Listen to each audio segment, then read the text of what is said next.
তো যেরকমটা বলেছিলাম দর্শক বন্ধুরা, তোমরা যারা লাইভ দেখেছো তারা জানো আমি যে ভোটের মানে ক্যাম্পে বসবো, তো ফার্স্ট ধাপে আমি সেইভাবে বসতে পারিনি।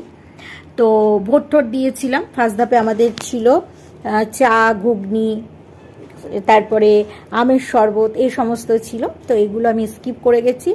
তারপরে ভোট টোট দিয়েছে, আমাদের এখানে বিদ্যুৎ চমকেছে, বৃষ্টি হয়েছে আজকে সোমবার। তারপরে ওয়েদার পুরো কুল, রোদ এরকম মধ্যে দিয়েই, লুকোচুরির মধ্যে দিয়ে যাচ্ছে। তো এই দেখো যেটা মেন ব্যাপার সেটা হচ্ছে আমি কিন্তু ভোট দিয়েছি। আমি কিন্তু গণতন্ত্রে খুব বিশ্বাস করি। তো সেকেন্ড ধাপে পুরো বসেছিলাম।